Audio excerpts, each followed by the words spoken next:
Ladies and gentlemen, it is me, Will, Phil, #1, Scott Casey Gale, and today I am doing my 5th TNA Impact review on Will, Phil #1, and my 4th TNA Impact review on Wrestling Renegades 1. But before I do my Impact review, be sure to check out Retard, starring Jacob McGovern of Cubic Wrestling Show 56, coming out of Halloween 2015.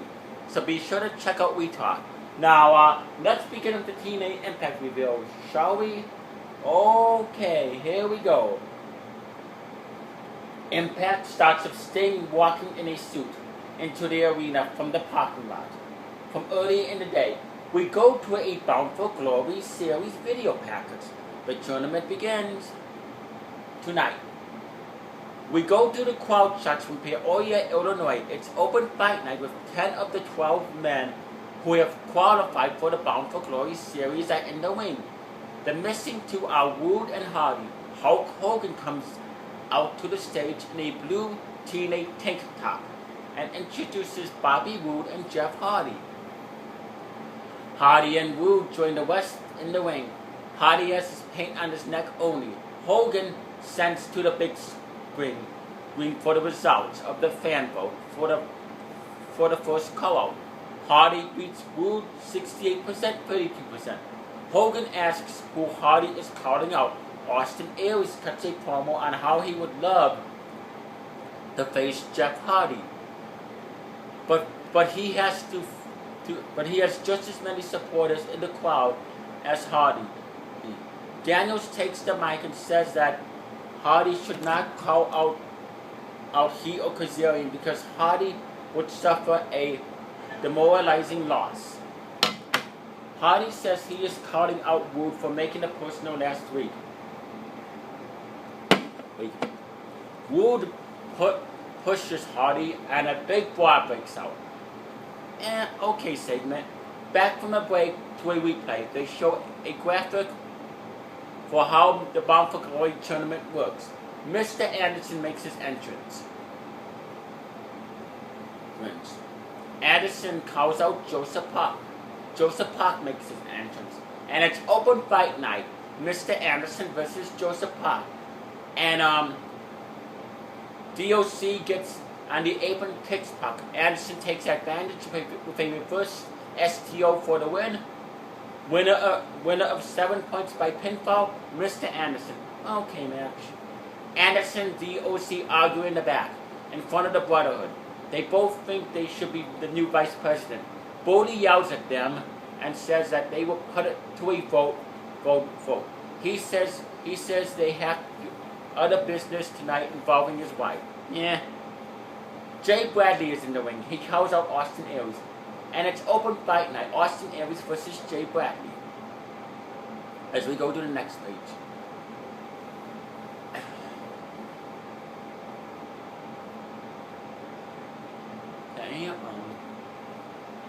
And the winner of 7 points by pinfall is Austin Aries, as Jay eats some kicks but hits a big backbreaker across his knee. Aries is able to power the big man up for the brainbuster for the win. Oh, by the way, your commentators are Mike Tenay and Taz. A Sting video package is shown. Sting doesn't stop for the cameras in the back, but he says he is on his way for a little sit-down. Sting is in the shadows talking about brotherhood and family. He asks the shadowy figure if he's in. The man puts out his hands and they shake. Chavo motivates Hernandez in the back. Hernandez makes his entrance and calls out Daniels. And it's open fight night.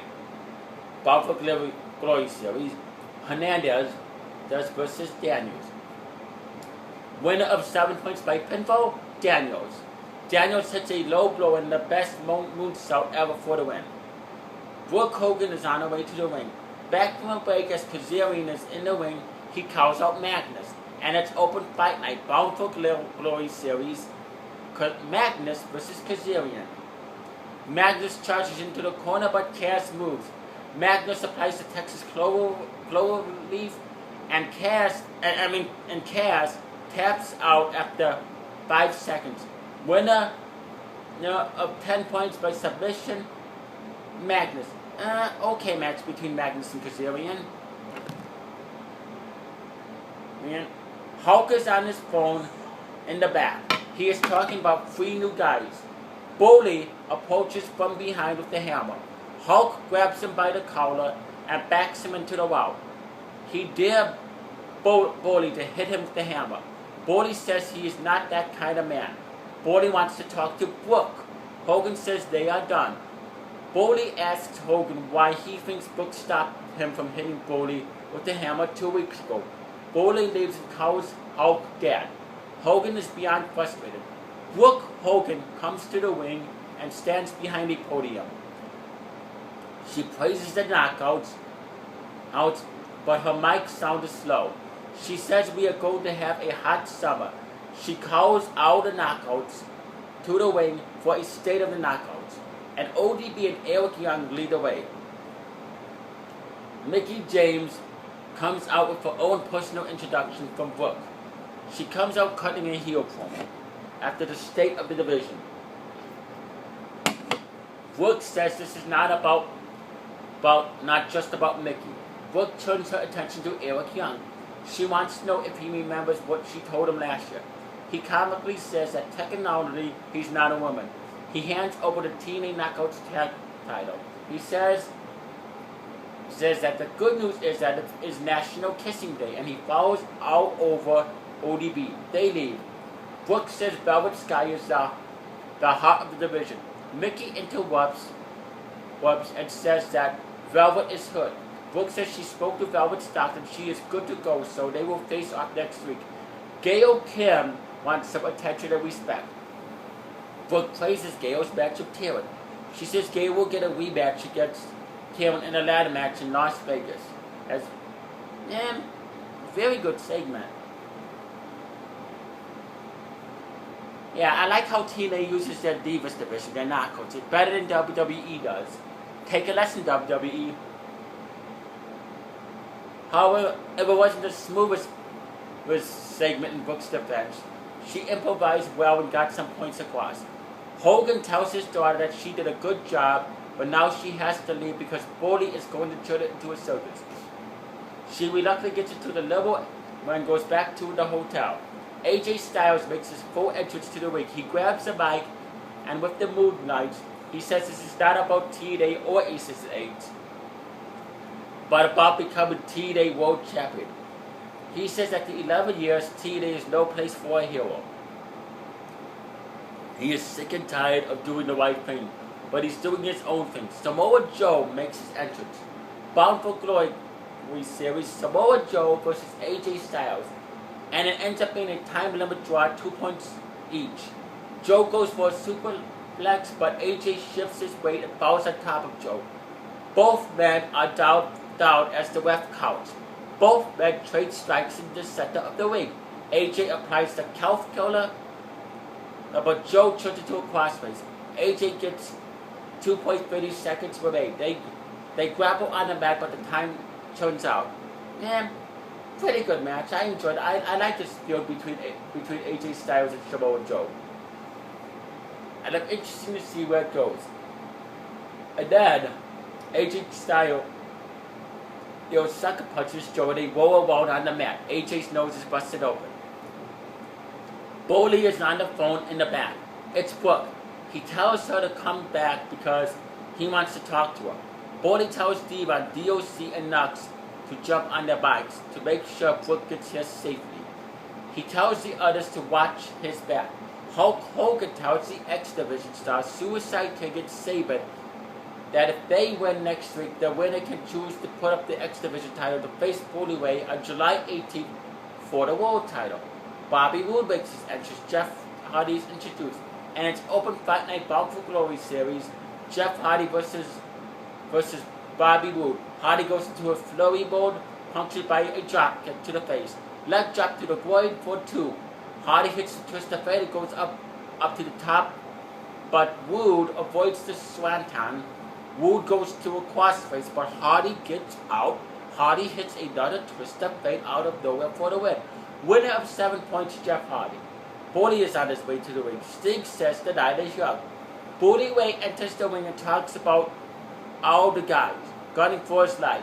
He wants to call someone, but it is not to fight because he's a lover, not a fighter. Brooke doesn't show. He calls her out again, but the main event Mafia music plays and Sting walks out instead. Sting is in a suit. He enters the ring. He tells Bully that he knows a lone wolf can't take aces and eights, so he went back to his family. Bully says he can beat Sting and he can never become champion again. Sting says that doesn't mean he can't get retribution on Bully. Sting begins to take off his suit. He gets stuck trying to take his tie off. Wacky did with his shirt all those years ago. Bully calls out aces and eights as Sting gets down to his t-shirt. They don't show. Sting throws his shirt on Bully's head and directs Bully's attention to the screen. We see aces and eights members laid out. Sting backs Bully up the ramp. Kurt Angle appears in a suit and puts Bully in the ankle lock, and as Bully taps up with Sting in his face. It was an okay ending. I give this TNA Impact 2.5 stars. It was just okay. It wasn't horrible, but it wasn't great.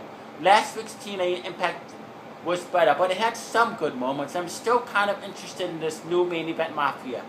Anyway, comment down below and inbox me and tell me what you thought of TNA Impact. And I will be doing my SmackDown review tomorrow, and maybe Monday night or Tuesday night, I will be doing my WWE Raw review for the very first time. Anyway, subscribe to me, Will for number 1. Subscribe to Wrestling Renegades 1. Subscribe to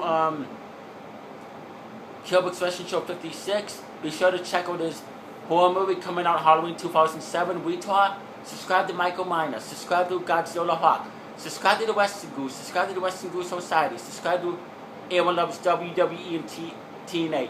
Subscribe to Chase Out of 68. Subscribe to Joe the Show is Back. Subscribe to the Tree of Woe Show. Subscribe to Bears All the Way 12. Subscribe to Mr. The World. And subscribe to Off the Rope Show.